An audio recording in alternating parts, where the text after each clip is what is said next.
나의 삶에 치우친 삶을 살아갔음에도 불구하고 주님께서는 그것조차 받아주시고 품어주시는 분임을 깨닫습니다. 나를 품어주시는 큰 존재이시고 나에게 큰 축복을 이어주시는 주님을 함께 찬양하며 비준비하시니 찬양 함께 하겠습니다.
주님을 의지하는 사람은 시온산과 같아서 흔들리는 일이 없이 영원히 서 있다.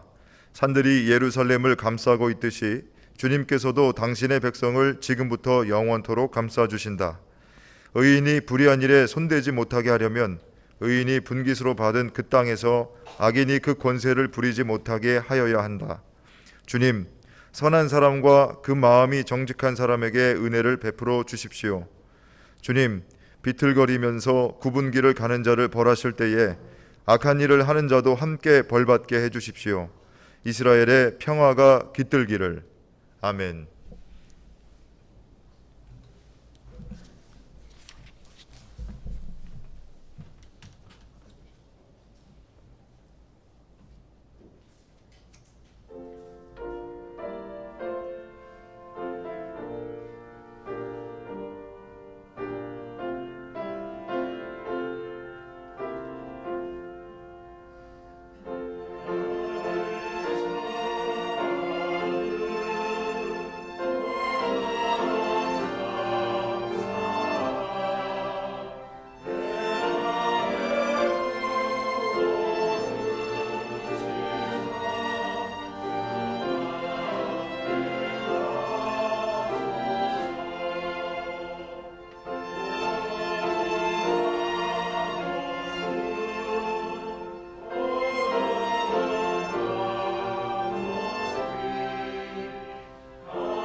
교동문 53번 시편 121편의 말씀입니다.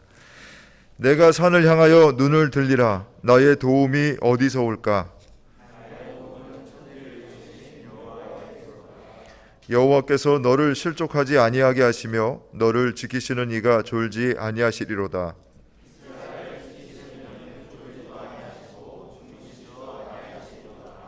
여호와는 너를 지키시는 이시라. 여호와께서 내 오른쪽에서 내 그늘이 되시나니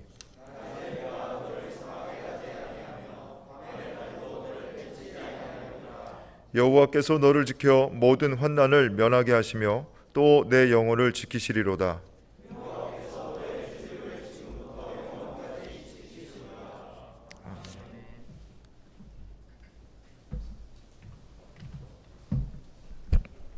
기도하겠습니다. 사랑에는 두려움이 없습니다. 완전한 사랑은 두려움을 내쫓습니다. 우리를 사랑하셔서 예수 그리스도의 십자가의 부활에 놀랍고 완전한 사랑으로 주님 안에 한 가족 되게 하신 하나님을 찬양합니다. 그 사랑을 나누고 배울 수 있는 귀한 체프를 허락하신 하나님 감사드립니다. 이 시간 주님의 말씀 앞에서 두려움을 내려놓고 온전히 주님을 바라보는 시간 되길 원합니다.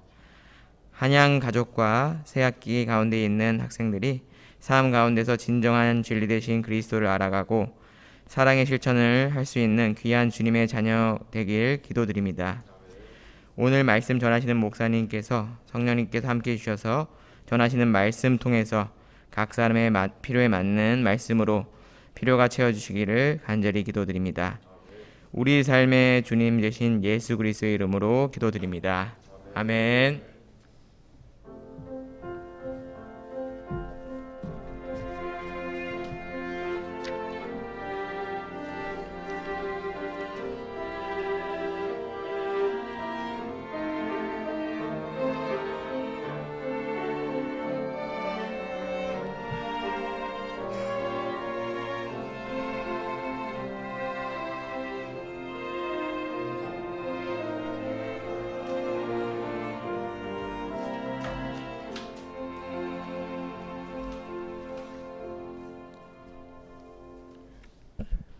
오늘 우리에게 주신 하나님의 말씀을 받들어 읽겠습니다. 오늘 말씀은 두 개의 본문입니다.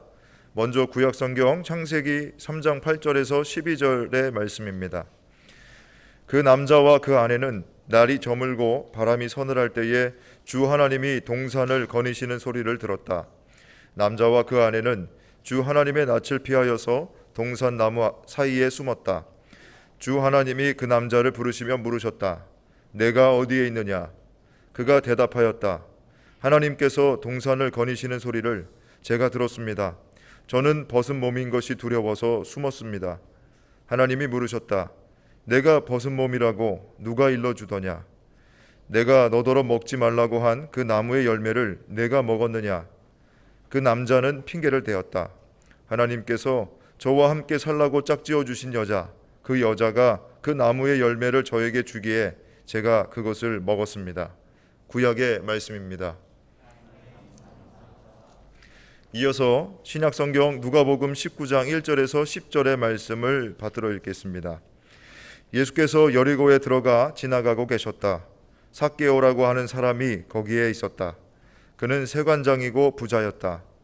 삭개오는 예수가 어떤 사람인지를 보려고 애썼으나 무리에게 가려서 예수를 볼 수 없었다. 그가 키가 작기 때문이었다. 그래서 그는 예수를 보려고 앞서 달려가서 뽕나무에 올라갔다.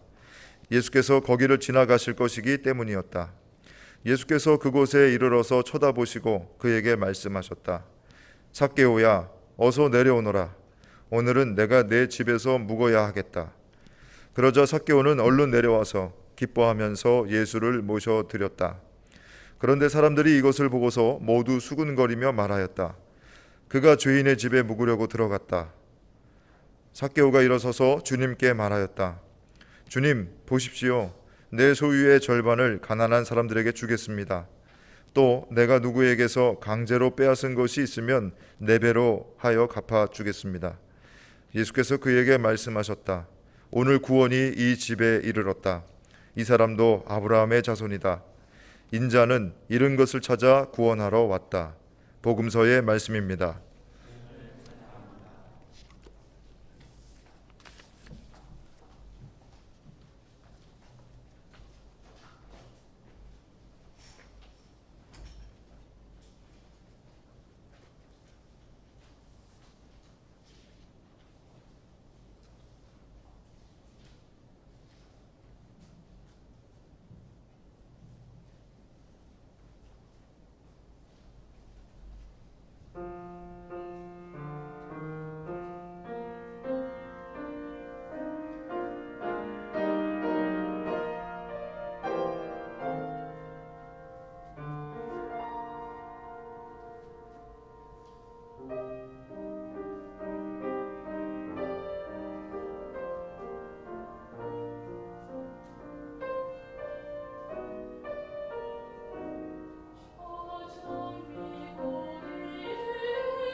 집회에 참여해 주신 여러분 모두에게 감사드립니다. 은혜로운 찬양해 주신 우리 곽형훈님 너무너무 감사드리고요. 우리 옆에 계시는 분과 사랑의 인사 나누시겠습니다.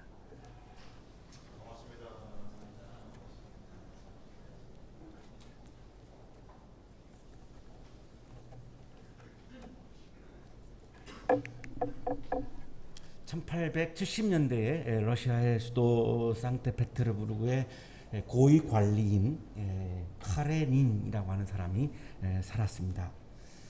이 카레닌의 아내가 안나 카레니나입니다.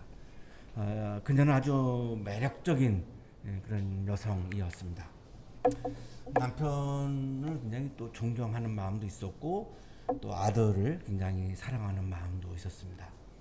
근데 오빠가 스테판인데 오빠가 바람을 피우는 바람에 오빠 부부가 사이가 안 좋아졌습니다. 그래서 이 오빠 부부의 화해를 위해서 모스크바로 갑니다. 모스크바 역에 딱 내리는 순간 그 역에서 브론스키라고 하는 아주 잘생긴 그런 청년을 만나게 되는데 이 브론스키가 안나를 보고 한눈에 반해버립니다. 굉장히 매력이 넘쳤던 것 같습니다. 그래서 불륜 커플이 시작이 됩니다. 안나는 아주 위선으로 점철되어 있는 그 자신들도 숨어서 즐기는 이런 사교계의 사람들로부터 아주 질타를 받고 또한 파문을 당하는 그런 또한 고통을 당하기도 합니다. 그러나 남편과 이혼하지 않습니다. 그러는 사이에 브론스키 사이에서 아기가 또한 태어납니다. 안나는 브론스키를 굉장히 사랑했다라고 이렇게 사람들한테 내 사랑은 진실이라고 이야기를 합니다. 외국 여행도 같이 가고 시골에 가서 호사스러운 생활도 하고 그러나 행복으로부터 두 사람은 자꾸만 멀어집니다. 증거도 없이 이유도 없이 안나는 브론스키를 의심하기 시작을 했고 그러한 안나에 대해서 브론스키는 또한 염증을 느끼게 되고 두 사람의 사이는 굉장히 나빠지게 됩니다. 질투와 불안으로 노이로제 증상을 보이던 이 안나가 브론스키가 후회할 거라고 이야기를 하면서 달려오는 기차에 몸을 던져서 자살을 합니다. 한편 그 안나의 오빠인 스테판의 친구인 레빈이 있었는데 이 레빈은 스테판의 처제인 카체리나를 좋아했고 청혼을 했는데 이 카체리나는 역시 브론스키의 마음이 있었습니다. 브론스키의 청혼을 기다리고 있는데 어느 날 브론스키와 안나가 무도장에서 춤을 추는 모습을 보게 되었고 브론스키의 마음은 내가 아닌 안나에게 가 있음을 이제 알게 되었고 그래서 굉장히 상심을 합니다. 카테리나는 레빈의 청혼을 거절을 하고 레빈은 굉장히 상심을 하고 시골로 갑니다. 시골에서 있다가 브론스키의 이 카테리나가 무도에서 이제 이렇게 이 모습을 보면서 브론스키가 자신에게 마음이 없는 것을 알고 이 안나는 아주 상심하면서 중병에 걸리고 외국에 있는 온천장에 가서 이렇게 쉬다가 깨달음을 얻고 다시 러시아로 돌아오게 됩니다. 우연히 이제 레빈과 카테리나가 만나게 되었는데 레빈이 다시 청혼을 합니다. 그때 이제 카테리나가 청혼을 받아들여서 두 사람이 결혼을 합니다. 신앙을 잃고 회의주의에 빠져 있었던 이 레빈이 사랑을 다시 만나고 또한 사랑을 다시 나누는 과정에서 삶의 의미를 다시 찾게 되고 또한 신앙도 회복하게 됩니다. 이 작품의 마지막 문장이 이렇습니다. 이제 나의 삶은 나의 모든 삶은 나의 삶의 매 순간은 이전처럼 무의미하지 않을 뿐 아니라 선의 명백한 의미를 지니고 있어. 나에게는 그것을 삶의 매 순간 속에 불어넣을 힘이 있어. 내 안에는 신앙이 있는데 그 신앙은 나로 하여금 위선이 아니라 선을 추구하게 하는 힘이야 라고 하는 고백입니다. 내가 그동안 위선적인 삶을 살았는데 나는 다시 진실한 선을 추구하는 삶을 회복했어. 근데 그 진실한 선을 추구하는 그러한 삶은 내 안에 있었던, 사라져 갖고 있었던 신앙이 나에게 진실한 선을 추구하는 힘이 되었어 라고 하는 고백입니다. 그래서 이 작품은, 안나 까리나라고 하는 작품은 이 톨스토이가 우리에게 이야기하려고 하는 것은 위선입니다. 우리에게도 신앙이 있습니다. 지성도 있습니다. 양심도 있습니다. 그러나 우리는 피치 못하게 위선 속에서 살아갈 수밖에 없는 존재임을 이야기하는 겁니다. 사랑하지도 않으면서 살고 있는 카레닌과 안나 부부의 위선, 일시적인 쾌락을 사랑으로 포장했던 브론스키와 안나의 위선, 자신들은 숨어서 즐기면서 안나와 브론스키를 비난하고 정죄했던 사교계의 사람들의 위선, 레빈과 세르게이 같은 지식인들, 실천이 없는 위선, 이런 위선과, 그러나 또 한편에서는 진실을 추구하려고 하는 마음이 우리에게 모두에게 있습니다. 그러니까 이 자리에 와 있죠. 이 위선과 진실 사이에서 살아가면서 고뇌하고 있는 우리들의 모습을 톨스토이는 이야기하고 있습니다. 지성인인 우리 모두는 이런 고민을 하면서 오늘도 살고 있죠. 신앙인 우리 모두는 이런 고뇌를 하면서 살고 있습니다. 톨스토이는 작품 인생의 길에서 이 위선에 대한 것을 한 문장으로 딱 요약해서 우리들에게 이야기해 줍니다. 위선은 우리들 자신과 만인의 내부에 있는 신을 우리의 눈에서 가리고 덮는다. 이 위선이 하나님과 나와의 만남을 가로막고, 이 위선이 하나님과 나와의 관계를 깨트리는 가장 위험한 것이다 라고 이야기합니다. 우리가 어떻게 죄를 안 지을 수 있나요? 우리는 다 죄를 지으면서 살죠. 그런데 톨스토이가 강조하는 것은 그 죄를 숨기지 말으라는 겁니다. 내가 죄인인데 선한 사람인 것처럼 하려고 하지 말라는 겁니다. 그 위선이 하나님과의 나의 관계를 가로막고 깬다는 겁니다. 죄가 문제가 아니라 그 죄를 숨기고 감추려고 하는 위선이 문제임을 이야기하는 거죠. 그 당시에 러시아 정교에 속해 있는 이 신앙인들의 위선을 질타하고 있는 것이고, 사교계에 있는 위선으로 정체되어 있는 그 사람들의 위선을 지금 질타하고 있는 것이고, 그 당시 러시아 사람들, 나는 죄인이 아니야 라고 하는 이런 척하면서 다른 사람들을 정죄하고 죄인으로 막 질타하고 있는 수많은 사람들의 그 위선을 질타하고 있는 것인데, 놀라운 것은 오늘을 살고 있는 우리들의 모습이기 때문에 놀라운 것이죠. 오늘의 성서 본문은 하나님과 인간의 교제를 가로막고 있는 이 위선, 그것은 위선이라고 하는 것을 강조하고 있는 창세기의 아담에 관한 말씀과, 아담의 말씀에서 가장 중요한 주제가 뭘까? 읽어보면 또 읽어보면 위선임이 밝혀집니다.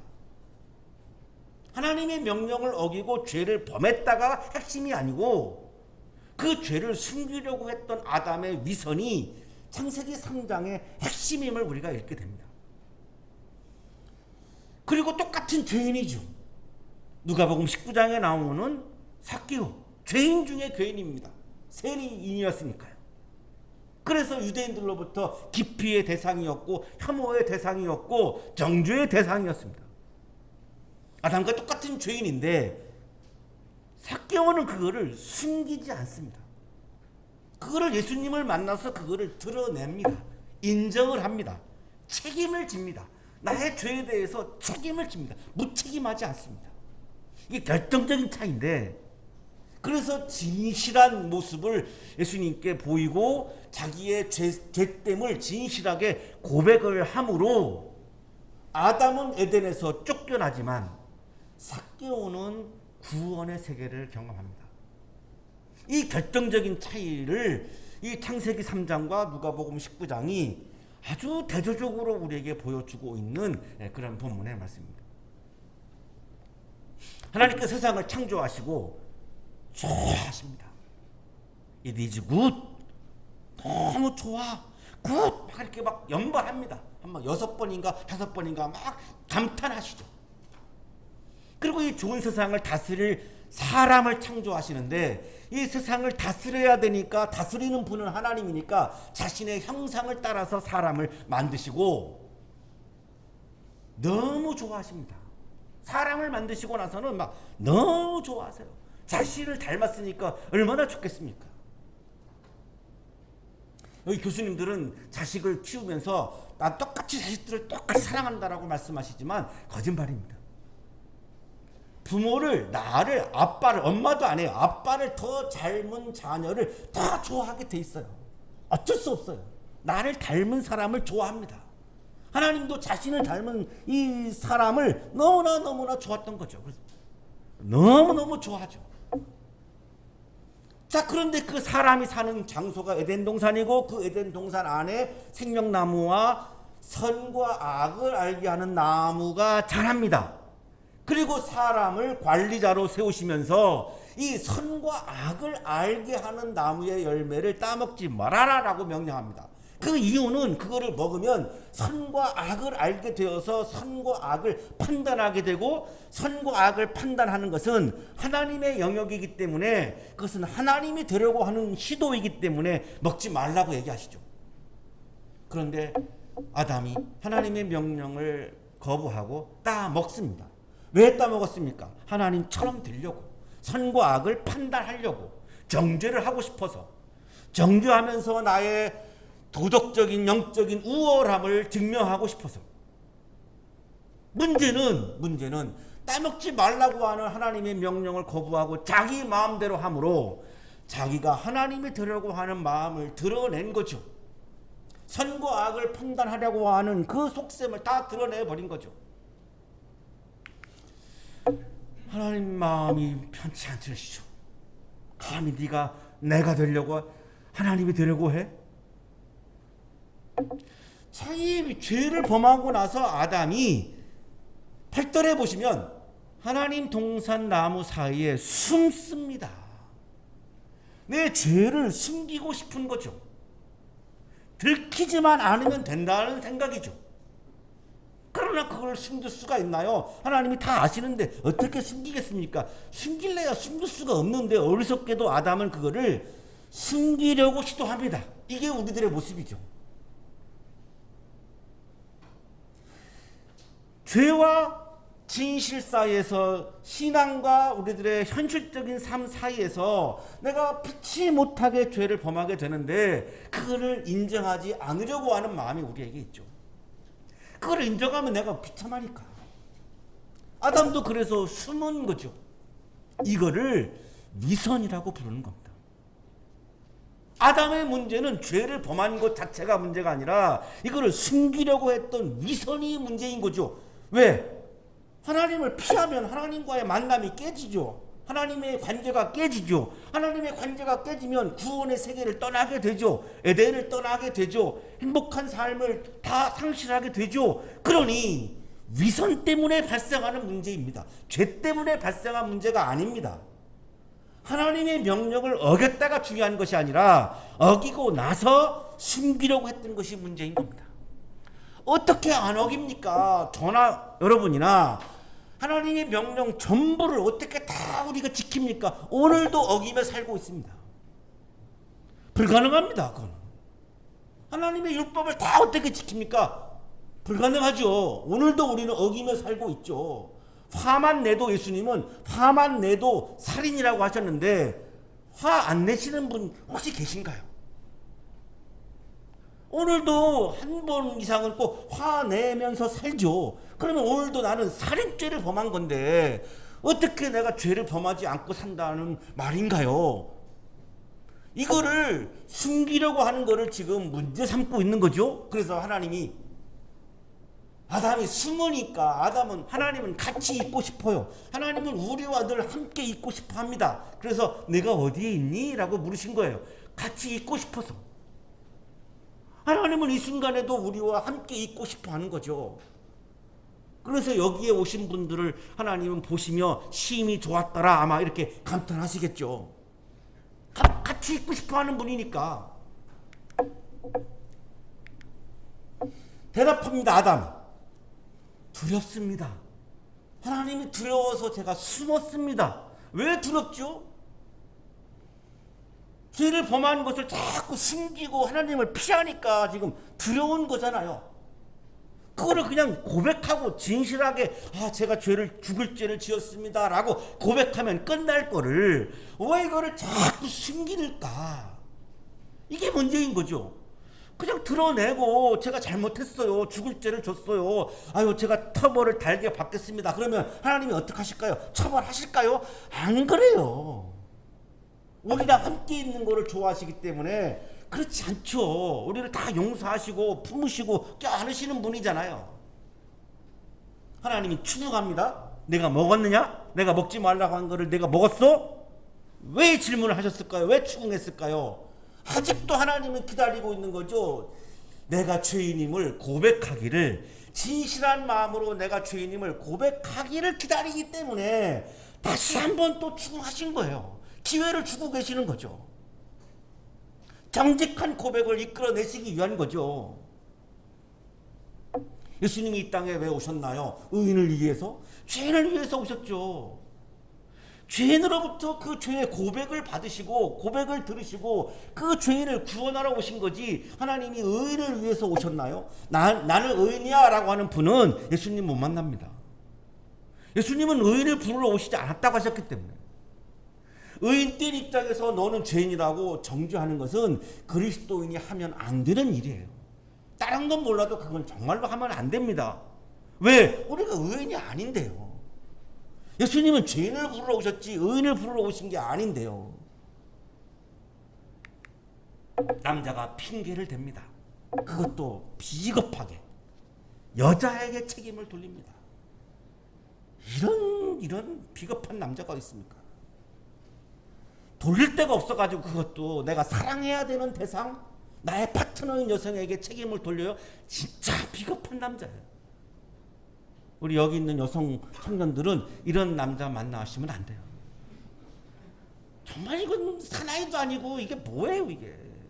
아니 돌릴 데가 없어가지고 내가 사랑하고 같이 살아야 되는, 참 보듬어야 되는 그 귀한 여성에게 책임을 돌려요. 야 진짜 비겁한 남자입니다. 남자인 제가 봐도 진짜 비겁한 남자예요. 저는 잘나지 못했지만 제 죄를 제 아내에게 돌릴 마음은 추호도 없어요. 너무나 비겁한 거니까. 여자가 그랬어요. 여자가 먹으라 그래서 그랬어요. 먹은 건 사실이에요. 그런데 난 책임이 없어요. 여자가 먹으라 그랬잖아요. 그러면서 놀랍게도 책임을 하나님께도 돌리죠. 그 여자를 하나님이 보내셨잖아요. 왜 나한테 여자를 보냈어요? 하나님께 책임이 있잖아요. 이야, 어떻게 이럴 수가 있나요? 하나님께서 저와 함께 살라고 짝지어 주신 여자, 하나님께서 짝지어 주신 여자를 왜 강조할까요? 하나님도 책임이 있잖아요. 난 책임이 없어요. 이런 사람이 어디 있습니까? 이런 사람이. 하나님께서 이런 위선적이고 무책임한 사람에게 어떻게 에덴 동산의 관리를 맡기겠습니까? 그래서 에덴 동산에서 내보내시죠. 아담의 삶은 비극적인 삶으로 끝납니다. 한번 살아가는 우리의 인생을 이렇게 살 수는 없죠. 아담처럼 비극적인 삶으로 끝낼 수는 없잖아요. 어떻게 해야 되느냐? 그 답이 누가복음에 있습니다. 예수님께서 여리고로 들어가시죠. 여리고는 인구 5만 명이 사는 유대 나라의 제2의 도시인데 여기에 삭개오라고 하는 사람이 살았고, 삭개오의 직업은 세리입니다. 세금 받는 사람이고, 이때 당시에 로마의 식민지였고, 동족들로부터 세금을 받아다가 로마에다가 갖다 바치는데 설정액이 오죠. 로마로부터. 그러면 이 목표를 달성하려면 이 세리는 부악할 수밖에 없어요. 일정 액보다 더 많이 목표를 두고 걷어야 들여야만 이거를 감당할 수가 있어요. 그러니까 동족들로부터 세리는 정말로 나쁜 사람 중에 나쁜 사람이고 매국노 중에 매국노고 기피의 대상이고 혐오의 대상이에요. 보고 싶지 않은 사람이에요. 만나고 싶지 않은 사람이에요. 접촉하고 싶지 않은 사람이에요. 죄인 중에 죄인입니다. 유대 공동체에서 쫓겨난 사람이고 따돌림 당하는 사람이에요. 그러니 비인간적인 삶을 살아가는 사람이죠. 삭개오가 예수님이 어떤 분인지가 궁금했어요. 단순히 보고 싶었던 게 아니고 이분이 소문을 들었을 거 아닙니까? 근데 어떤 분인지 궁금한 거예요. 그래서 예수님을 보려고 하는데 키가 작았어요. 그러니까 사람들 사이에 이렇게 서 있으면 안 보이잖아요. 제가 고등학교 때 시내버스를 타고 통학을 했는데 시내버스를 타면 주변에 사람들이 이렇게 서 있고 막 10,000원 버스인데 아무것도 안 보입니다. 다 이렇게 둘러싸면요, 저보다 한 얼굴 하나는 다 크니까 대부분 아무것도 안 보이고 숨 막혀요. 막 숨 막혀요. 그렇게 6년을 통학을 했어요. 그러니까 더 안 크죠. 그렇게 살아봐요. 여러분이 그렇게 통학했어봐요. 여러분도 안 컸어요. 아니 이게 그냥 땅에 서 있으면 안 보이니까 뽕나무에 올라가서 막 보고 싶은 거예요. 이게 예수님에 대한 뭔가가 갈망하는 마음이 있는 거예요. 아담은 하나님을 피했지만 삭개오는 왠지 모르지만 예수님과 함께 있고 싶고 보고 싶어하고 교제하고 싶은 갈망을 지금 보여주잖아요. 예수님이 뽕나무 밑에 지나가다가 예수님을 보고 싶어 했던 삭개오를 예수님이 삭개오를 보십니다. 참 놀라운 사건이죠. 삭개오가 예수님을 보고 싶어 했는데 결국에는 예수님이 삭개오를 보세요. 그리고 말씀하죠. 내려와라. 내가 내 집에 묵고 싶다. 예수님의 마음이 삭개오랑 밤을 지내고 싶은 거예요. 밤을 지내면서 교제하고 싶은 거예요. 이게 예수님의 마음이고 하나님의 마음이에요. 내가 어디, 하나님도 아담에게 물었잖아요. 내가 어디에 있니? 아담하고 함께 있고 싶었거든요. 자, 예수님도 삭개오가 죄인 중에 죄인이지만 그거 따지지 않으십니다. 예수님은 그걸 따지는 게 아니고 그걸 정죄하시는 분이 아니라 죄인임에도 불구하고 그냥 함께 있고 싶은 거예요.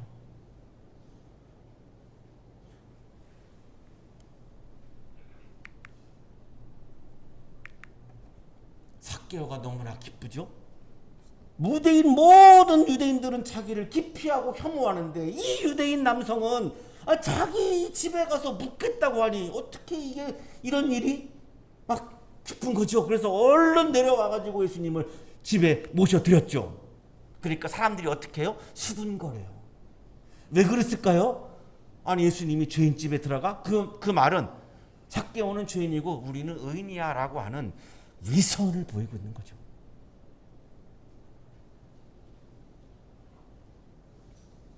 여기서 우리가 수군거리는 사람으로 남을 것이냐 삭개오 같은 사람으로 남을 것이냐라고 하는 갈림길에 우리가 서게 됩니다.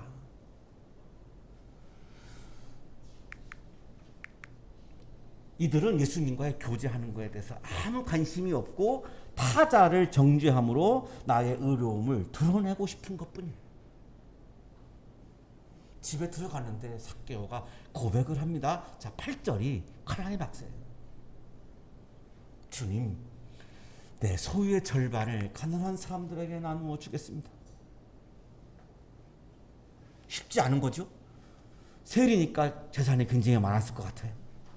재산의 절반을 내가 나누어 주겠습니다. 왜 이럴까요? 왜 이런 고백을 할까요? 내가 죄를 많이 지었습니다. 그 죄에 대해서 내가 책임을 져야죠. 이런 표현은 없지만 지금 이 고백 속에는 그게 나타나 있는 거죠. 내가 죄인임을 진실한 마음으로 지금 고백하고 있는데 이게 아담과의 결정적인 차이죠. 이거를 내가 무책임하게 있을 수는 없고 이 죄를 내가 책임을 지기 위해서 내 소유의 절반을 가난한 사람들에게 나누어 주겠습니다. 내가 빼앗은 것이 있으면 4배를 갚겠습니다. 부당하게 세금 징수한 것이 있는 거예요. 이거를 지금 다 인정하고 고백하는 거예요. 내가 부당하게 빼앗은 세금을 4배를 더해서 내가 갚겠어요. 죄인이지만 진실하잖아요. 죄인이지만 진실해요. 죄인이냐 아니냐의 문제가 아니라 진실하냐 위선이냐의 문제라는 거죠. 삭개오는 지금 죄인이지만 진실합니다. 자기의 과거를 다 인정하고 죄인임을 다 인정하고 4배를 갚는다라고 하는 출애굽기 22장 1절에 나와 있는 율법을 따르면서 예수님께 고백을 해요. 예수님에게는 이게 중요했던 거예요. 죄인이냐 아니냐가 중요한 것이 아니라 이 사람이 내 앞에서 진실하냐 진실하지 않느냐를 예수님은 중요하게 본 거예요. 우리 청년들이 앞으로 살아가시면서 내가 실수도 할 수도 있고 잘못할 수도 있고 순간적인 내 욕심 때문에 뭐 이렇게 죄를 범할 수도 있고 그렇습니다. 당연한 거예요. 그거에 대해서 너무 죄책감에 깊이 빠져가지고 자기를 부정하고 막 자기를 비하하고 그러지 말라는 거예요. 얼른 그거를 주님 앞에서 내가 그냥 인정하고 그냥 그걸 내가 고백하고 나의 진실한 모습을 보이면 주님은 여러분을 다 용서하시고 다시 품으시고 함께 입고 싶어 하시기 때문에 다시 주님과 함께 동행하는 삶을 살아갈 수 있거든요. 그거에 대해서 너무 막 깊이 죄책감에 빠져가지고 그러지 마시라는 거예요. 앞으로 살아가시면서 예수님이 그때 그 진실한 모습을 보면서 위선이 아닌 진실한 모습을 보면서 선포하시죠. 오늘 구원이 이 집에 이르렀다. 삭개오가 구원 받은 거죠. 아멘 하셨어야 되는데 삭개오가 구원받은 거지 내가 구원받은 게 아니잖아요. 이렇게 생각하시는 것 같은데 이 삭개오의 사건은 삭개오에게서 끝나는 게 아니라 오늘날 나에게서도 일어나는 사건이기 때문에 이게 성경 말씀인 거지 옛날 얘기가 아니거든요. 이 삭개오는 이미 죽어서 세상에 존재하지도 않아요. 삭개오가 중요한 게 아니라 내가 중요한 거거든요. 내가 이 구원 선포를 하나님께 예수님께 듣고 내가 구원의 기쁨을 누리면서 오늘도 내가 힘차게 내가 기쁘게 살아야 되잖아요. 그런데 지금 오늘 구원이 이 집에 이르렀다. 이 말씀은 다우다에게 구원이 이르렀다. 이 선포인데 다우다가 하면 안 했어요 지금. 예수님이 얼마나 민망해요. 정말로 다우다와 함께 있고 싶어서 예수님이 기껏 다우다에게 구원이 이르렀어. 기껏 이렇게 말씀하셨는데 다우다는 듣는 둥 마는 둥 하면 그렇게 말씀하신 예수님이 너무 민망하시죠. 그쵸 다우다 그쵸. 다우다가 그래도 진실하셔서 지금 고개 끄덕끄덕하면서 인정하셨어요. 여기서 부정하면 그게 위선이에요. 이 채플의 자리는 우리와 함께 있고 싶어 하시는 예수님의 그 마음을 보고 우리도 예수님과 함께 있고 싶어서 오는 자리이고 내가 잘나서 의로워서 오는 자리가 아니라 내가 늘 죄인이기 때문에 그 나의 죄인됨을 주님 앞에 진실하게 찬송을 통해서 기도를 통해서 이 말씀을 통해서 내가 주님 앞에 진실하게 그거를 인정하고 고백하기 위해서 오는 자리가 채플의 자리죠. 여기 거룩한 사람들이 오는 자리가 아니죠. 그래서 예수님이 이렇게 말씀하시죠. 아브라함의 자손이야. 이게 무슨 말이죠? 유대인 공동체의 일원이야. 이제는 따돌림 당하는 그래서 비인간적인 삶을 살아가는 그런 존재가 아니라 이제는 유대 공동체의 일원이 되어지는 그런 구원받은 사람, 이제는 인간다운 삶을 살아가는 사람 대접을 받으며 살아가는 하나님의 형상을 회복한 사람이야. 이런 뜻이에요. 이게 얼마나 감격스러워요. 죄인 중에 죄인이라고 하는 삭개오가 우리보다 더 죄인인 삭개오가 주님의 구원 선포를 들으며 구원의 기쁨을 경험하고 있는 그런 감격스러운 장면이에요. 하지만 아담은 이 경험을 하지 못했어요. 비극의 주인공이었어요. 주님이 우리에게 보시는 것은 죄를 지었냐 안 지었냐의 문제가 아니라 주님 앞에 와서 나의 진실한 모습을 보이고 진실한 고백을 하는 것, 주님은 그거를 우리에게 원하십니다. 매일의 일상의 삶 속에서 불가피하게 우리가 죄를 범하며 살지만 채플의 자리에 나와서 그 죄를 진실하게 주님 앞에 고백하며 오늘 구원이 너에게 이르렀다라고 하는 이 구원의 기쁨을 경험하고 주님과 아름다운 교제를 나누며 인간다운 삶을 회복하고 경험하는, 오늘도 인간답게 기쁘게 살아가는, 사람다운 삶을 기쁘게 살아가는 여러분의 삶이 되시기를 간절히 축원합니다. 거룩하신 주님, 죄를 범하고 싶지 않지만 죄를 범하면 안 된다라고 하는 것을 알면서도 우리가 갖고 있는 한계 상황 때문에 우리는 오늘도 죄를 범하며 살아갑니다. 주님, 그럼에도 불구하고 우리와 함께 있고 싶어서 아담아 내가 어디에 있느냐라고 물으시는 하나님 앞에서 네, 제가 여기 있어요. 저도 주님과 함께 있고 싶어요. 오늘도 제가 이러한 죄를 범했어요. 주님 용서해 주실 거죠? 주님 저를 감싸 주실 거죠? 저를 다시 받아 주실 거죠? 라고 하는 확신에 찬 믿음으로 주님 앞에 나의 진실한 모습을 고백하며 위선을 떨쳐버리며 진실한 고백으로 주님을 다시 만나는 삶을 살아가게 하여 주셔서 오늘도 구원의 기쁨을 경험하고 사람다운 사람의 삶의 기쁨을 경험하는 삶을 살아갈 수 있도록 오늘도 우리에게 은혜와 은총을 부어 주시옵소서. 예수 그리스도의 이름으로 기도하옵나이다. 아멘.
자, 공동체 소식을 전해드리겠습니다.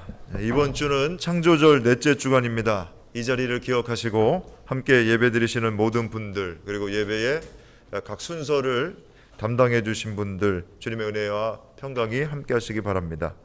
자, 오늘 기도해 주시고 또 봉헌 찬양으로 섬겨 주신 한양대학교 기독교 동아리 내비게이토. 이 내비게이토는 미국에서 처음 시작된 선교단체인데 모든 족속을 제자 삼겠다는 예수님의 지상 명령대로 이 도시하고 캠퍼스 중심으로 복음 전도 활동 아주 열심히 하고 있는 그런 정통 기독교 동아리입니다. 그 중에서도 우리 한양대학교 내비게이토는 맏형이자 삼촌 같은, 아까 기도하셨던 이승환 좀 닮으셨는데 우리 서한길 간사님, 오랫동안 우리 한양대 캠퍼스에서 사역하셨던 우리 서한길 간사님과 그 다음에 우리 오늘 기타 아름다운 연주해 주신 우리 전동현 회장님 중심으로 잘 모이고 있는 동아리입니다. 관심 있는 분들 지금 앞에 연락처 지금 기재해 드렸는데 연락하셔서 신앙생활할 때 도움 많이 받으시기 바랍니다. 내비게이터 틈날 때마다 육체 단련 열심히 하는 동아리거든요. 체육에 관심 있는 분들도 연락 주시기 바랍니다. 자, 그리스도를 본받아 신앙 고전 읽기 모임 계속 진행하고 있습니다. 다음 주 네 번째 모임이 계속되는데요. 화요일 낮 12시부터 12시 40분까지 우리 채플 친교실에서 진행됩니다. 짧은 시간이지만 아주 깊이 있는 말씀, 은혜의 시간 지금 보내고 있으니까 오셔서 관심 있는 분들 함께 해주시기 바랍니다. 교제 나누시고 점심 식사도 제공해 드립니다. 우리 한양대학교 캠퍼스 위한 기도 모임, 학기 중 매주 목요일마다 오후 6시에 모여서 채플 친교실에서 역시 기도하고 있습니다. 우리 한양대학교 기독교인이라면 누구나 다 참여할 수 있는 자리니까 우리 한양대학교 캠퍼스를 위해서 기도하실 분들 언제든지 문 활짝 열려 있습니다. 환영하고 있으니 오셔서 같이 기도하시기 바랍니다. 자, 오늘 점심은 한양대학교 기독교인 모임 한기회에서 대접해 드립니다. 자, 맛있게 드시고 우리 주변에 혹시 새로 오신 분들 또 오랜만에 만나신 분들 있으면 함께 식탁의 교제 나누는 시간 가지시기 바랍니다. 자, 이제 자리에서 모두 일어나실 때 이천지 목사님께서 봉헌 기도와 함께 축도해 주시겠습니다. 거룩하신 주님, 오늘 우리들에게 주님 앞에 나와 나의 죄의 모습을 정직하고 진실하게 고백하는 믿음을 주시고 또한 구원의 기쁨을 선포해 주시니 감사합니다. 감사의 마음을 이 시간 찬양과 예물에 담아 드리오니 기쁘게 받아주시고 예물을 드리는 손길 위에 크신 은혜를 부어 주옵소서. 먼 나라에서 와서 열심히 공부하고 있는 우리 외국 유학생들 한 분 한 분을 기억하여 주시고 주님 함께 있어 주셔서 늘 기쁜 삶이, 구원의 기쁨이 넘치도록 복내려 주옵소서. 이제는 하나밖에 없는 생명까지도 아낌없이 사랑으로 나누어 주시는 예수 그리스도의 은혜와 오늘도 우리에게 말씀을 주시는 하나님의 사랑하심과 생명을 주시는 성령의 역사하심이 주님 앞에서 진실한 마음으로 나의 아픔과 죄와 나의 모든 삶을 고백하는 것을 기뻐하고 또한 찬양하는 삶을 살아갈 것을 다짐하며 구원의 기쁨이 가득할 것을 또한 확신하며 세상을 향하여 힘차게 나아가는 우리 모든 한양 가족들의 삶 속에 지금부터 영원토록 함께 하시기를 간절히 축원하옵나이다. 아멘.